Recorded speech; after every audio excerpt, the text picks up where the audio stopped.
Hey, I'm Jason, and welcome to Season 3 of the Tales from the Pit podcast.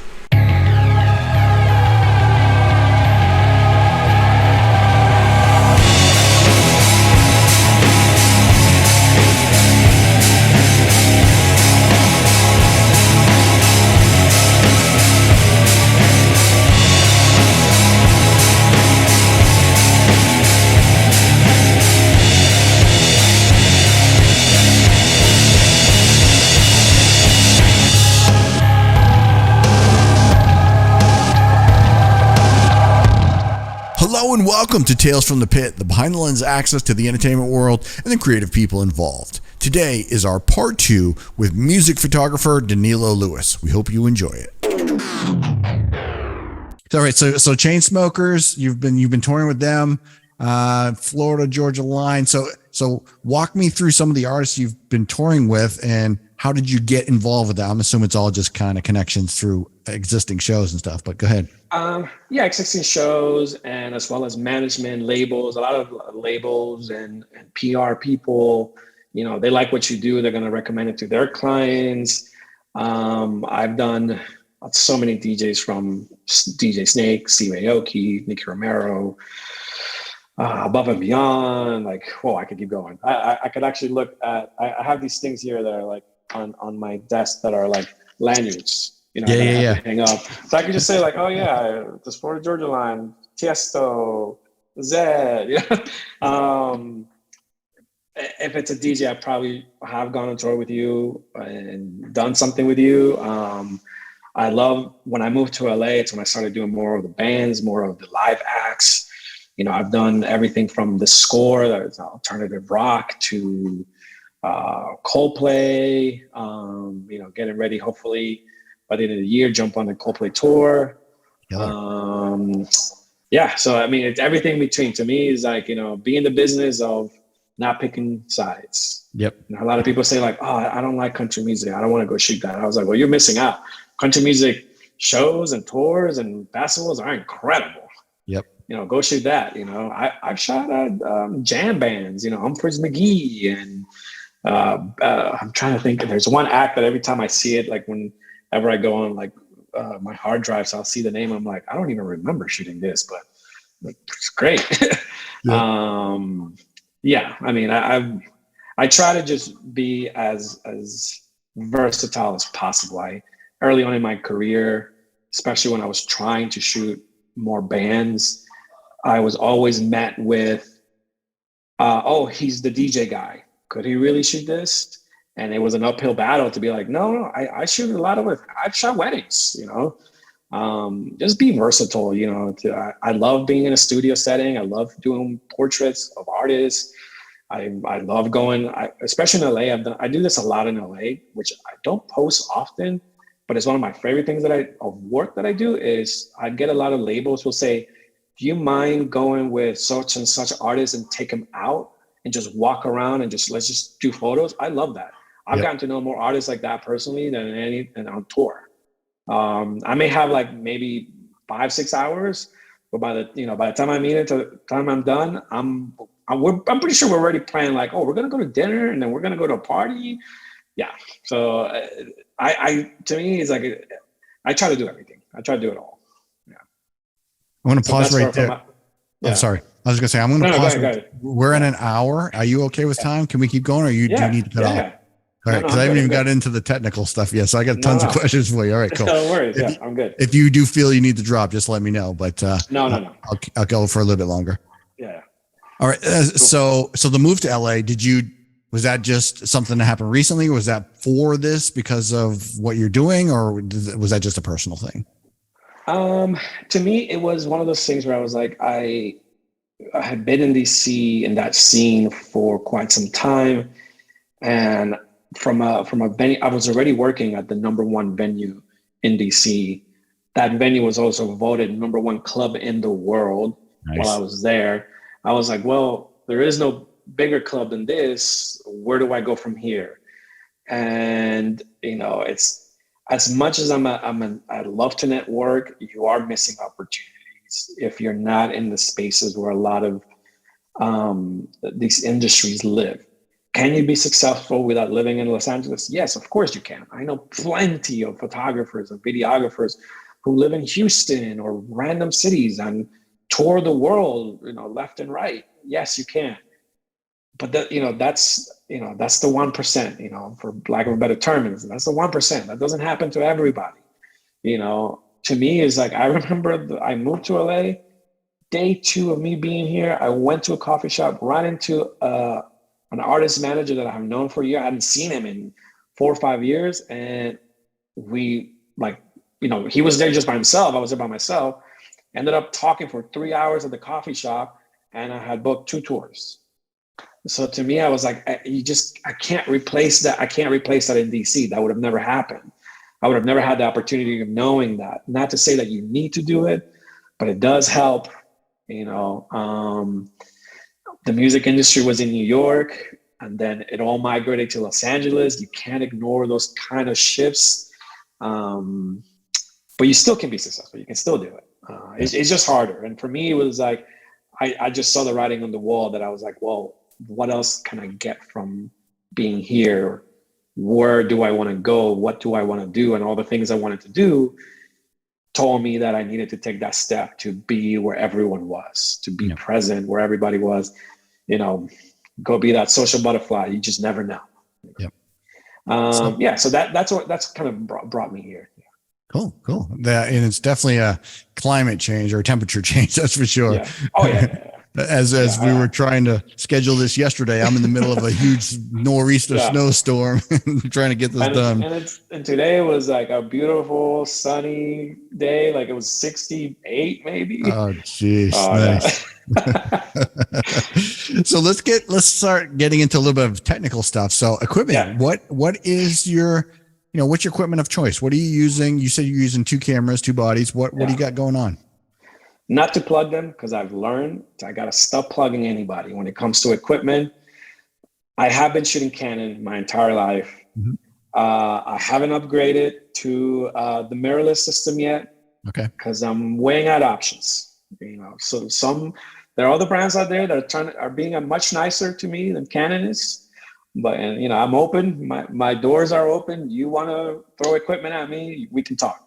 Yep. I'm 2 cameras. I love 1DX Mark II, Mark III, the 5D Mark IV. To me, the 5D Mark IV is probably one of the most flawless cameras in the world. Yep. I say that 1DX Mark II is probably, not counting mirrorless, is probably the best camera that Canon has ever made. That thing you could toss it from a building, that it will still function.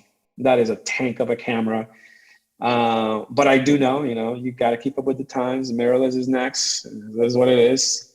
I've just learned from being in LA not to give free plugs to any brands, any camera makers. You know what?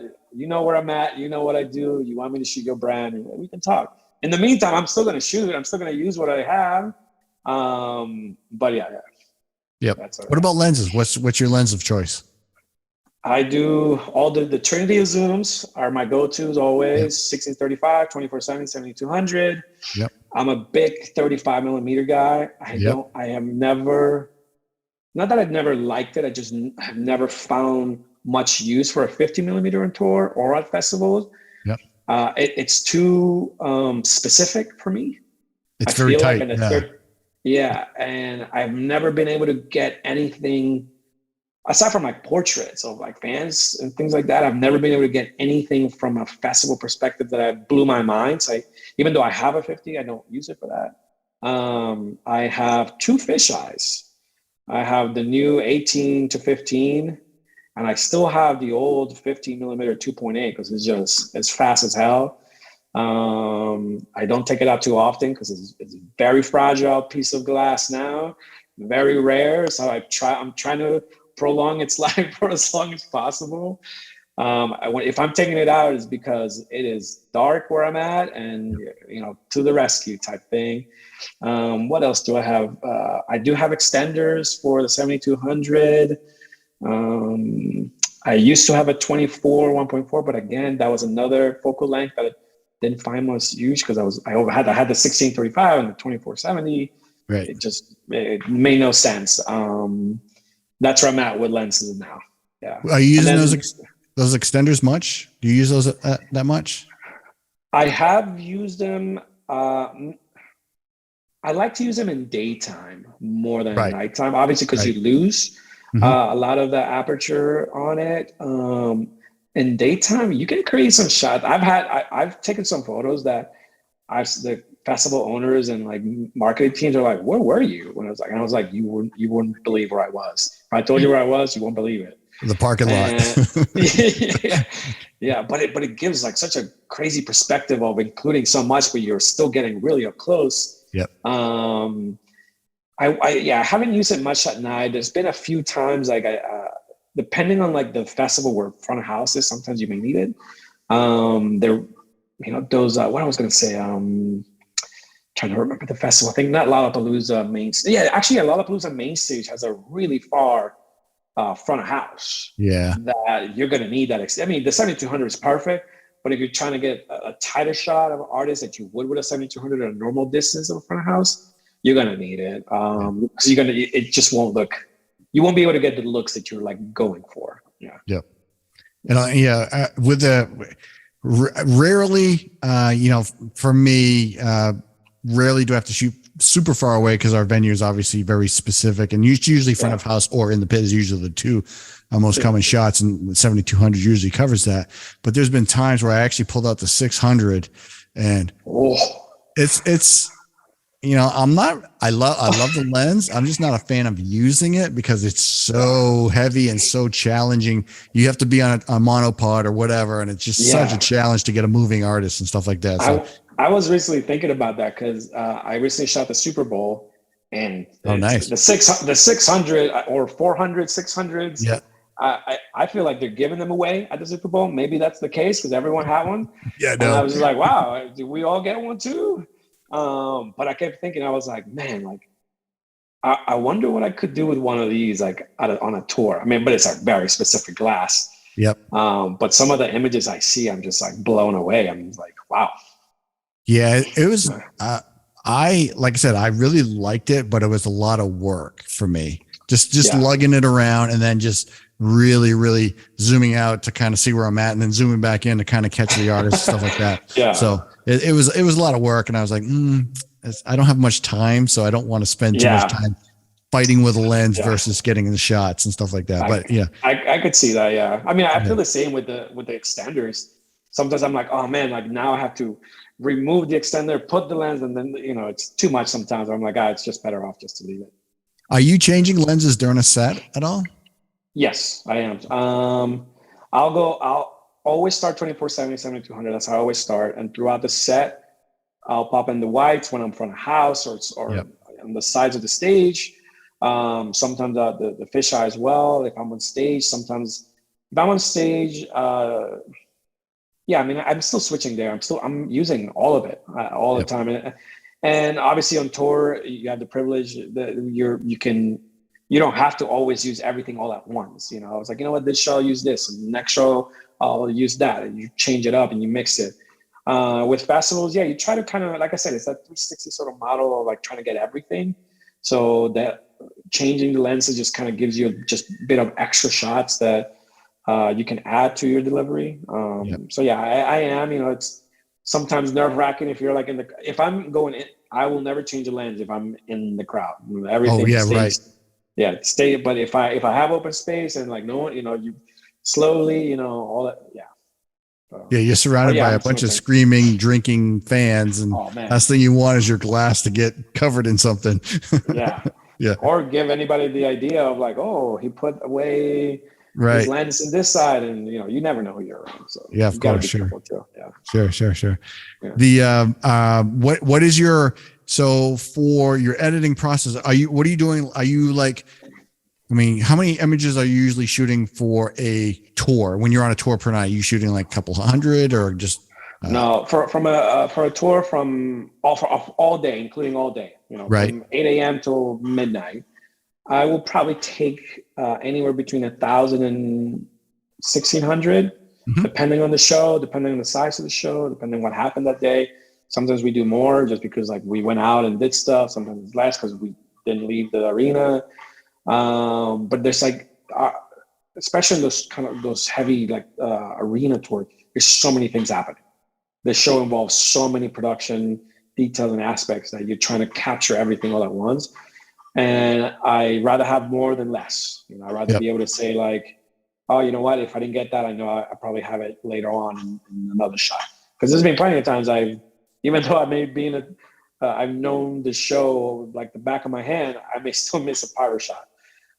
Just because I was like maybe moving around or wasn't paying attention. So the more the merrier, and you kind of want to then go back to the quality of what you deliver. So how are you deciding which images? I mean, because that's 1,600 images, you got to go through that pretty quickly. How are you calling them? How are you deciding what sticks to you? What sticks out and stuff like that. I do that from a tour perspective on an artist by artist basis, like case by case basis. I know what certain artists likes, so I'm in camera. I'm already adding a star to it. As I'm walking around, if I'm moving, I'm looking through my images real quick just to see what I want to get. I would say on average, I would probably star 100 to 120 photos throughout a show. And I go through those first. I try to pick through those first. If there was something I might have missed or I picked the wrong one, then I'll go back and forth between whatever is next to that one. Yep. But that's kind of my process. Is in camera, I'm already doing the starring.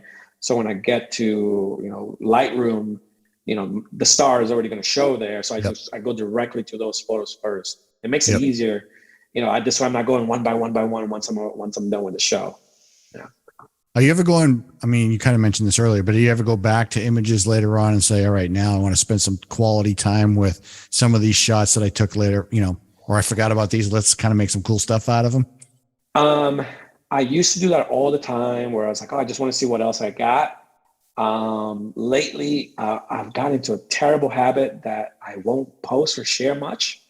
And then one day I'm like just doing work in my computer. I'm like, let me go back to this album. Did I miss something? And out of nowhere, all of a sudden, I have like 30 photos that I've re-edited, trying new things. Like if you look at my feed now, that is an experiment that's happening right now, where it's like, I'm not what's on my feed. I haven't delivered to a client.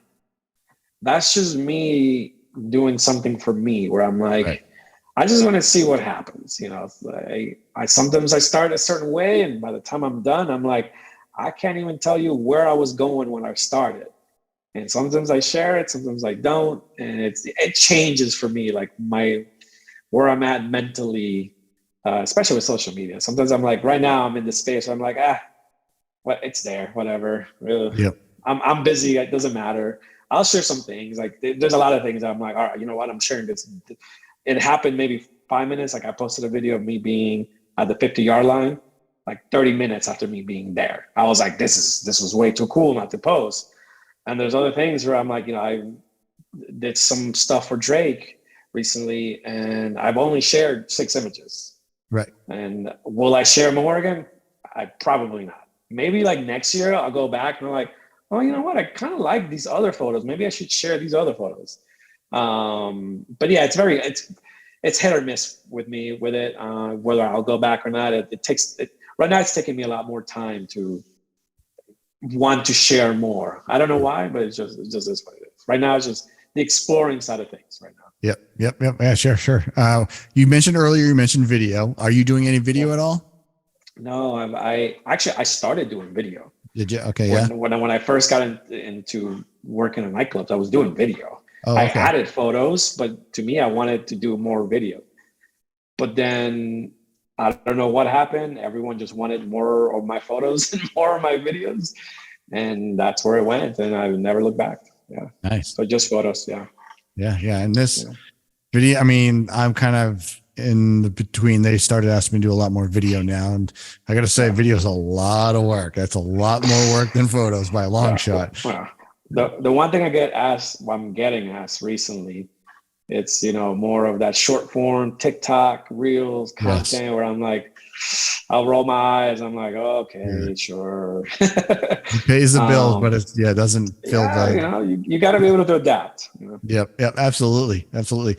When it comes to being on the road and stuff like that, what was your typical day like on a specific tour day? What was your routine for a day? I'm an early riser. Yep. It doesn't matter at home, on tour. It doesn't matter. Yeah, if I'm going to bed at 4 a.m., I'm not getting up at 7. But usually we're in bed by 1 on a tour because the show is done at 11:30. I'm done editing by 12:30. The artist comes back to the bus. We're already moving to the next city. And once that bus starts moving, my brain just shuts off. I'm like, done. That's it. In the bunk, out. I've already done my job. I already delivered the photos. Artists, they can do whatever they want now. But I wake up 7:30, 8 latest. I go and usually we'll have like our team always gets us an office, a content office that we have. I'll go in and set up all my stuff in there, get ready for the day, and wait for the artist to wake up and walk in, and we'll start mapping out. Sometimes we'll have days where we plan to go out and do stuff. Sometimes they don't want to do anything, and you just kind of just roll with it. A lot of the times it's a very mundane type of day. Like most people think we're probably having crazy parties every day. It's like, no, we'll go work out, have lunch, then dinner, and then prepare for the show. By 6 p.m., we're doing interviews, VIP runs, then it's quiet time, for the artists to, have their own time, rest their voice, do a little bit of, voice lessons, whatever the case may be. And then, shows, by 10, show's starting. So it's, a lot of it is repetitive. A lot of it is just getting used to a routine. But sometimes you get those days where you may just go, go-kart riding or shoot guns or whatever, and those days are always fun because it just kind of breaks the day. But a lot of times it's the same schedule every single day. There's nothing romantic to it. There's nothing glamorous to it. It's work. You're there to work. Yeah. So when you're traveling international too. So you're doing a lot of international tours and stuff like that. Do you have any spots that were like places you'd like to go that you haven't, or favorite places that you have, you like going back to and stuff like that? So my favorite places that I've been, that I love, my number one is Tokyo. Oh, nice. Yeah. If someone offered me a random $60,000 a year job to go there, I would move tomorrow. Yeah. That place, I love that country.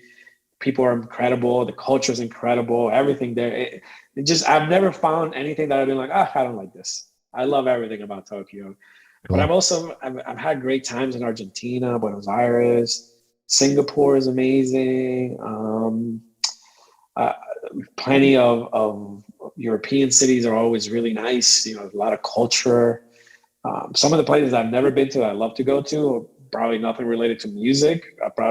I don't think anybody. I mean, I've seen shows that have happened in Cairo with the pyramids in the background. I've seen shows that does happen. I don't think I'll ever be there for that. That would be incredible. I mean, it would be amazing. What place that's really, really, once you get there, you don't think, there's a perception that you may have based on where you're from that you think, this place won't be amazing. It's Saudi Arabia. Yep. It's an incredible country. Yep. It's not what people think. At least I had a perception of it growing up here, everything I know. And I got there, I was like, I love this place. I love the food, the people, everything. I love doing that kind of stuff where you don't know what to expect, and then you go there and your mind's blown away. Same thing like Goa, India. To me, I was like, where is Goa? Why are we going there? Like, it seems like it's in the middle of nowhere, which it is.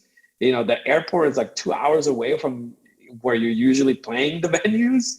But you get there and it has like an island vibe to it that I didn't know it would have that kind of vibe, and you just kind of immerse yourself in it. For me, like I would say Cairo is probably my number one spot that I would want to go, not related to music. Yeah. I think most of the places I want to go, like I want to go to Zambia and see safaris. I want to I sometimes like I get so wrapped up in my work that I'm learning now. I know it's never too late to learn it, but I'm enjoying now saying, you know what, I don't need to bring my camera everywhere. Maybe it's just okay for me to just enjoy it with my own eyes and just enjoy what's happening in this moment. And I've been doing that a lot lately, where it's like the camera's staying at home and just kind of living in that moment now. Yeah. When you're doing the international traveling and stuff like that, are you still capable of bringing all your gear? Are you limited? How does that work for the international? No, I still bring everything. Everything fits Yep. in the backpack Okay. or on a case. Yeah, you try not to. The one thing is, like, when you're doing this kind of tours, you don't want to check any bags in, because then that just ruins time. You know, you're such a strict time constraint that you just everything's got to be carry on. It's a pain, just because obviously you're carrying a lot of equipment. It's heavy. Yep. But you just, but you can. I do it.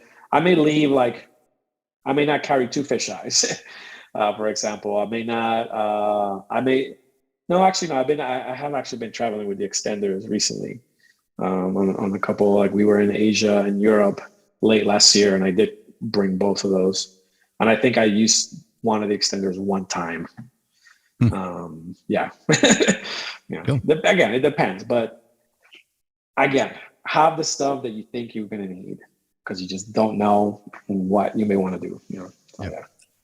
So, I mean, you've been super busy, so much cool stuff going on. I mean, you've been bouncing around all over the place, and then COVID happens. Yeah. What does that do to you during that time? 2020, March 2020, what happens to you? Honestly, that affected me hard, because you're so used to being out. You're so used to having an identity based on your job.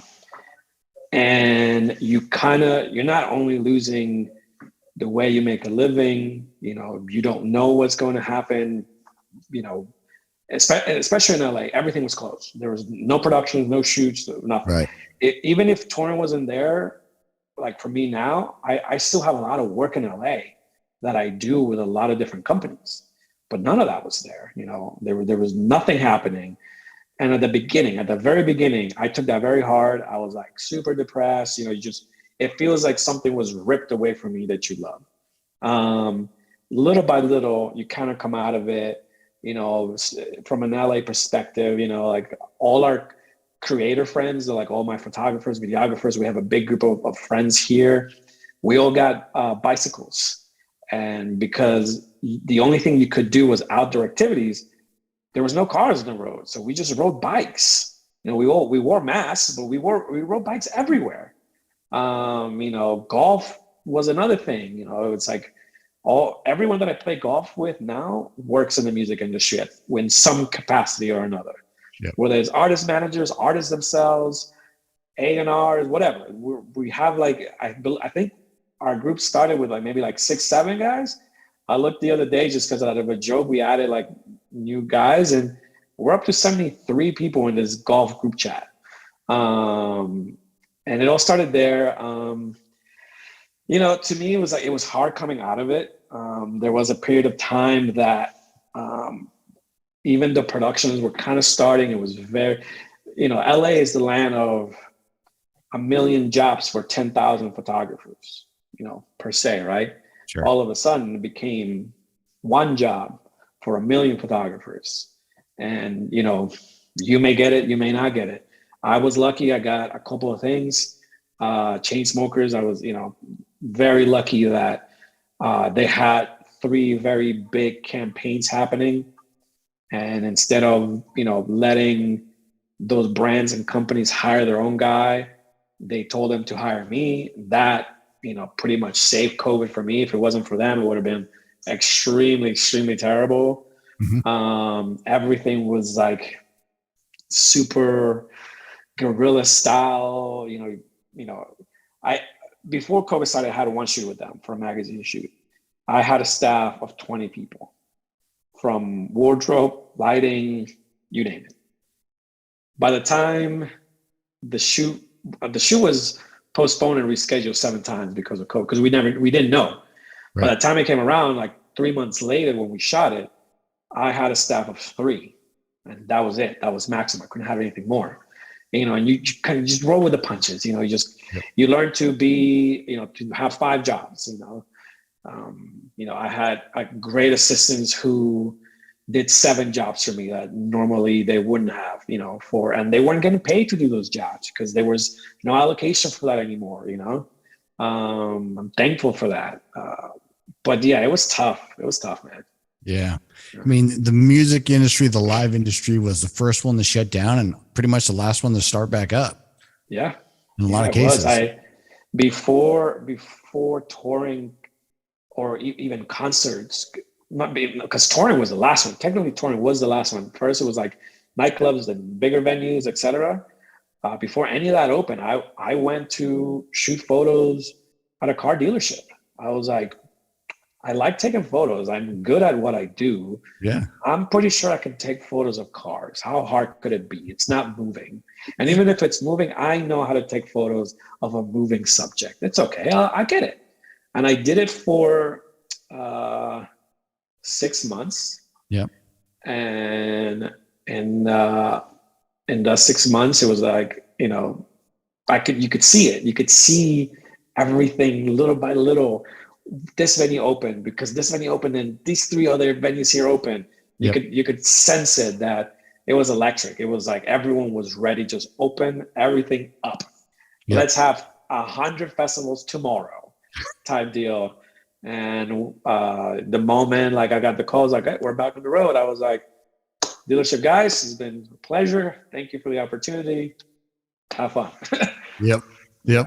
And I've noticed, we shut down obviously for 2020. And the funny thing for me is in 2019, I was using the Canon 5D Mark IV and Panasonic GH5. Those were my go-to cameras, for one for video, one for stills.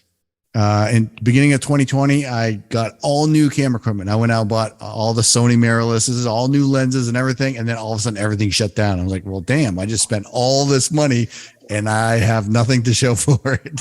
I had a 1DX Mark III on order, but it was back order. And I remember the week of when everything closed, it was like, oh, well, everything will be up and back in 2 weeks. I looked at it, I was like, you know what, maybe we should cancel this order. Yeah. I went to B&H. I was like, let's get this money back. I was like, we're not going to use this camera. Yep. So, smart move too.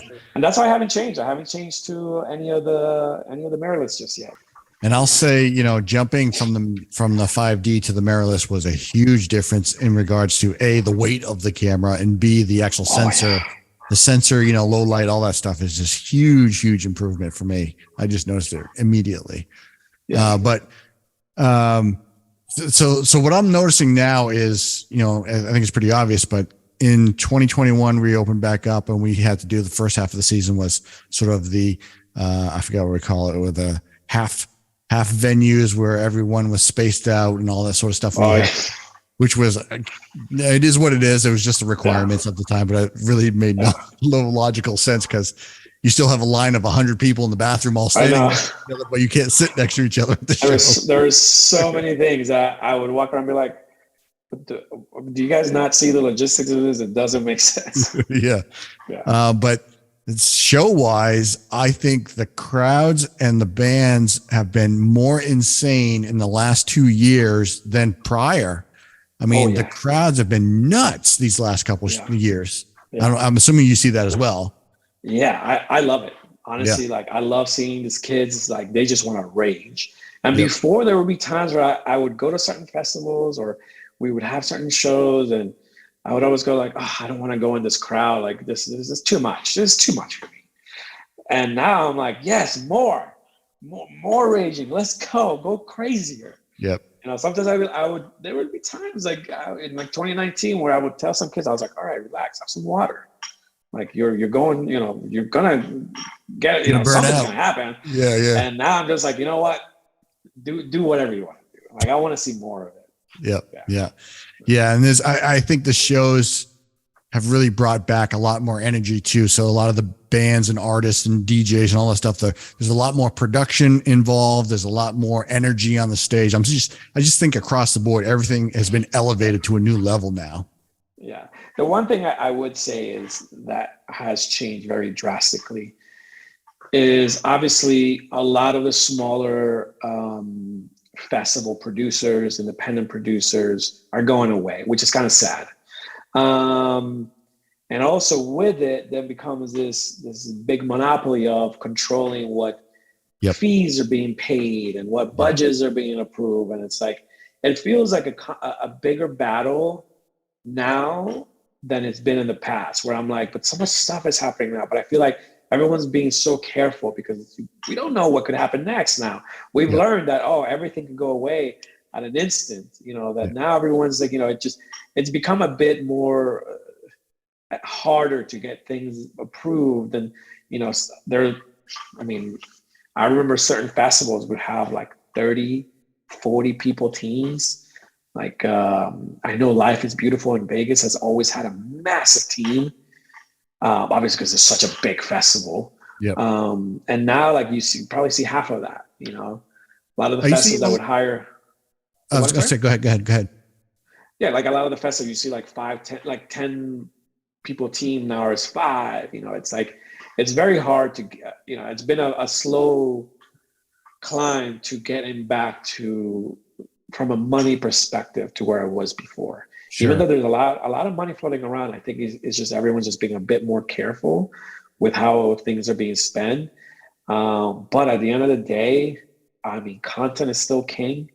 Honestly, like, we as creators are still top of that food chain when it comes to the music industry or any industry that requires content per se. So I'd like to see a bit of a change in that soon. Yeah. Because you do see it. Yeah. Did you see a lot of, I don't know if turnover is the right word, but did you see a lot of change? Because I know a lot of people kind of got out of the industry when COVID happened because of the insecurity of, you know, not knowing when you're going to work. I saw a lot of people, and today I'm seeing a lot of, we have shortages of guitar techs, so we have shortages of bus drivers and stuff like that. Are you seeing that? Yes and no. The one thing I did see was a lot of creators that I knew that were like, you know, I can't keep doing this. They went and got a job, and, you know, started paying the bills, and then probably started paying more. And it's like, you can't fault anybody for wanting to make how they make their living. You know, I completely get it. A lot of things different. Like, a lot of them started families. A lot of got in relationships. You know, touring world and music world is very hard on relationships. I have come into, there's never a shortage of creators. It's just a shortage of the creators who really want to put the work. You know, my DMs are open. Sometimes Instagram doesn't like to show me all my DMs, as it was the case with you. I was like, yours landed on it says hidden messages. And I made the joke to my girlfriend. I was like, what is this? And I clicked on it, and there was like 100 DMs of people. I was like, there were some that are friends of mine that, like, I know and I've met, and I'm like, I don't even know why your messages are here. Yeah. So, but I always say, like, you know, DMs are open, but everyone wants to shoot main stage from the get-go. And I always try to advise of, like, hey, like, you know, yes, sometimes there are people who get there, you know, but that doesn't happen to everybody. That didn't happen to me. You know, like, you like what I do. You tell me, like, oh, I inspire you for this or the other. I'm like, I love that. That's great. I love hearing that. But I'm also going to tell you, it's like, hey, this wasn't handed to me on day one of me picking up a camera. My portfolio was terrible for about like 7 years of my career. It took a long time for me to figure out what I wanted to show in my portfolio, how to show it, like what I was capturing. So there is never a shortage. It's just more of like, all right, like, who really wants to do the job? Right. I feel like now it's like everything is so quick. Everyone wants to be famous so quick. And it's like, and I always tell people, I was like, if you want to be a personality, I'm not the guy who's going to get you there. Right. If you really want to have a career and you want to have a job and you want to learn and then get to a position where you want to be an industry leader, I'll help you get there. Yeah. A lot of people did that for me. And I always say, like, I love doing that to any young creator, come and talk to me. Let's have a conversation. What helps you need? I'm going to be there and try to guide you as best as I can. Sometimes I can sit there and talk for a long period of time. Sometimes I may just have like 5 minutes because I'm running from one stage to another, or I'm going backstage, or whatever the case may be. But again, my DMs are always open. My emails on my Instagram. You can always email me. So right now it's just, I think the shortage is of people or creators who really want to sink their teeth into something and really like take the time to really build a business. Everyone's getting famous from TikTok and Reels. I get it. I understand it. If that's what you want to do, by all means. I remember when I was coming up, being an Instagram influencer was looked down upon. To me, I was like, these influencers are buying $10 million homes. I don't mind it. If I could, I would. I don't have the personality, or not so much personality, but I don't have it in me to want to be like, hey guys, welcome to my YouTube. That's not my thing. But if it's your thing, and if you really want to do that, even those guys, all those famous, the most famous of the famous, that didn't happen on day one. Some of these guys have been creating for a long time. So even if you want to be famous, you still have to put in a lot of work. Being an influencer, it's a lot of work. I've seen it happen. I have friends who that's their job, to be on social media promoting whatever. And I've seen them take 50 takes for one video. And then they edit, and then they sit and they have, I shoot videos from 8 a.m. to 2 p.m. and then I edit from 3 to 6. And then I make dinner, and then I do it. That's work. That is a 9-to-5 job. Yep. And it takes a lot, So again, it's like, there's not a shortage. It's just more of like, do you really want to do the job? Yep. Yeah. So you kind of mentioned it earlier, with golfing and the bikes and stuff like that. But for you to kind of cleanse your palate of photography and stuff like that, what are your hobbies? Is that your hobby, or are there other things? What do you like to do besides photography? Yeah. For me, is all golf all the time. If I have free time, I'm golfing. Yep. I'm at the range. I'm playing golf. I'm traveling for golf, whatever, playing golf with my girlfriend, everybody. If you want to play golf? Let's go play golf. That, I probably say yes to golf more than I do to photo jobs. And the funny thing is, during the pandemic, as in 2021, as things were kind of getting back out there, I started a side hustle of being a social media manager, and my first 4 clients were golfers. And the funny thing is, I was seeing this one girl at the moment, and she said something to me. She was like, I thought like golf was your hobby. I was like, yeah, it is. He was like, but now, like you said, photography was your hobby. Like, you're doing it again, where you're like working within that hobby. And I was like, dang, she is right. And immediately I was like, listen, I'm going to send you to a friend of mine who is a wonderful social media manager. She's going to take care of all this stuff. I'm just going to enjoy it, not worried about it, not having any responsibilities within golf. And that, to me, that's my little outlet right now. I do work out. I do ride bikes. I do still do other things. I'm thankful. My girlfriend is the queen of planning. So there's never a shortage of day trips and planned trips and whatever trips where I'm like, yep, yes, I've learned to, if she tells me we're going somewhere, yep, no problem, I'll be there. Nice. And that's kind of been like now like a new thing, like taking the time of, starting to enjoy those moments in life. Like, I don't need to be on every tour. I don't need to be on the road 10 months out of the year. I'm enjoying working from home. I'm enjoying like mentoring. I'm enjoying like the building of teams. I'll pop into a few festivals here and there and some tours, but I'm enjoying it all. And I'm enjoying it at that time. And Nice. So golf for me is the one. That's cool. Like the number one. Yeah. Awesome. Yeah, that's great. And I know, a lot of artists will hit all of the local golf courses as they're on the road as well too. Oh yeah. There's several several bands that have done. Country music artists, they travel with golf clubs. Yeah. And Alice Cooper. I kind of want to get. Yeah. Yeah. Oh, he's a huge golfer. Yeah, he hit all our golf when he was at our area. He would hit all of the golf courses. Like 7 o'clock in the morning. He'd be out there, first one out there. Oh I bet. Oh, I'm jealous. I want to tour with an artist that plays golf every day like that. Oh, yeah, definitely. I did it with Florida Georgia Line. They don't play as often, but I loved when the first time I saw it was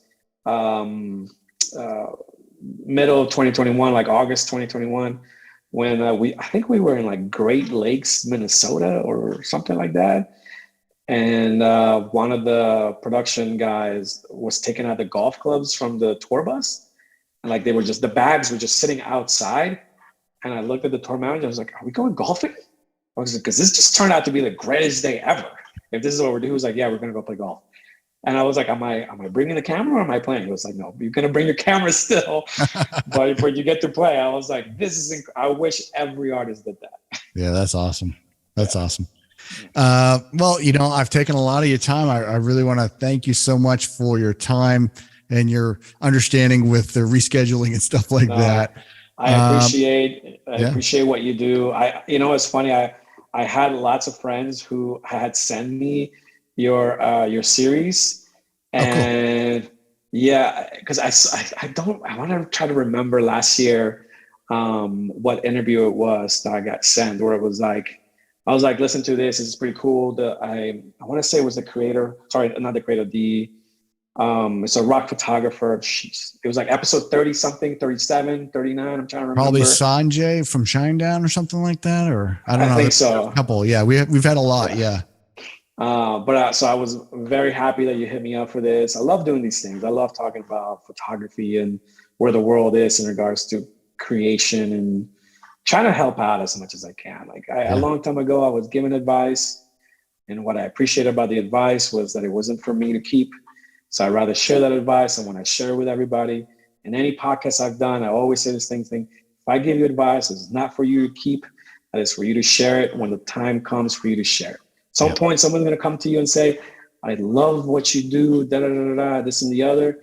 If you take anything away from what I've told you, it's for you to share that to someone else. Yeah. Well said. Yeah. Excellent information. Absolutely. Yeah. Appreciate it. So what's one last question? What is next for you? What do you got coming up for the rest of this year that you can talk about?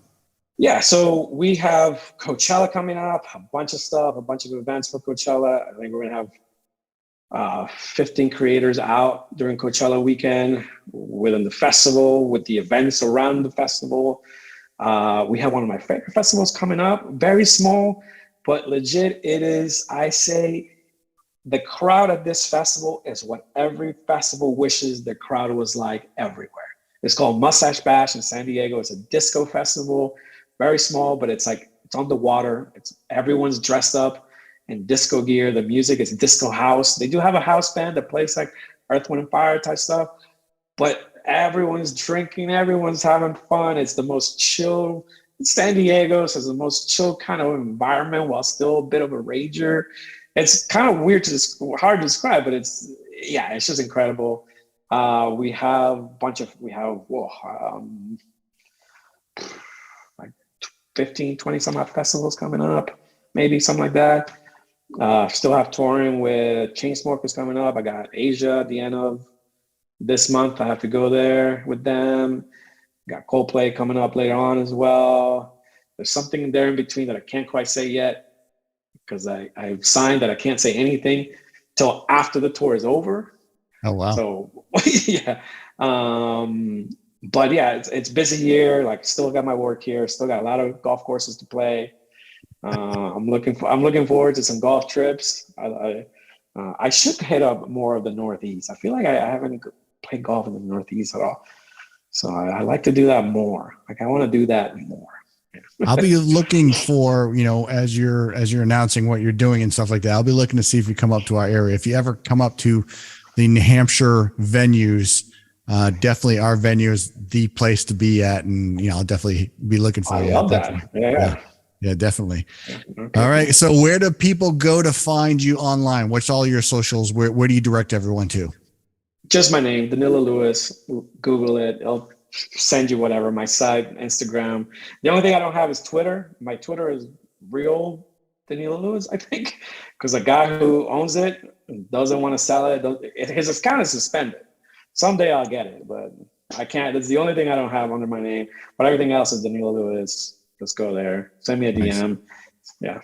Nice. And you have some killer shots on your website. So I highly recommend people go check that out.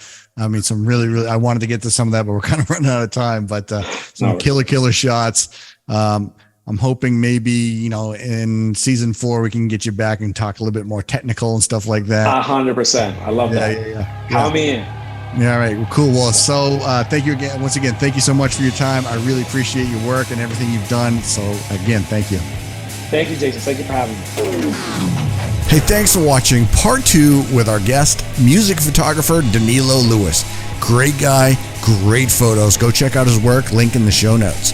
You can check out our other guests and our other episodes on all your favorite podcast locations. You can also watch on YouTube, search for Tales from the Pit podcast. You can check out our website, talesfromthepit.net. I'm your host, Jason Levasseur, and I hope to catch you on the next one.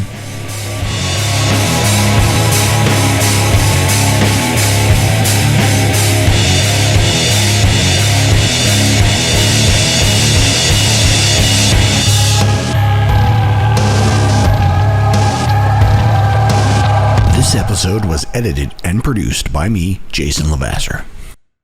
Visit talesfromthepit.net for more episodes just like this. I would always have to amp up Pat, which is like the best. I'd be like, because like sometimes Pat would just be like, you know, and it would just be like this. I'd be like, no, Pat, these are demons. You got to make sure that you're freaked out. And so Pat sometimes would just go from like this one level, and then he'd go, oh yeah, you're right. And then the next take, it would be this enormous like scream and like freak out. And it was just like, and that's exactly what you want. You want like him to go like way over the top. I love the over the topness of Pat. And we just kind of went with that and thought it was like the best thing ever when he would do that. And it's funny because then we were doing ADR and Pat came up to me and like, we had to do a couple of his lines. And I go, all right, Pat. And I didn't even think about it. I go, so we're going to get you just to scream a couple more times just for some background stuff whenever we don't see. He goes, I can't. I go, what do you mean? He goes, well, ever since Studio 666, I screamed so much and so hard on that movie that it totally destroyed I can't scream anymore. No. And so I was like, I'm sorry.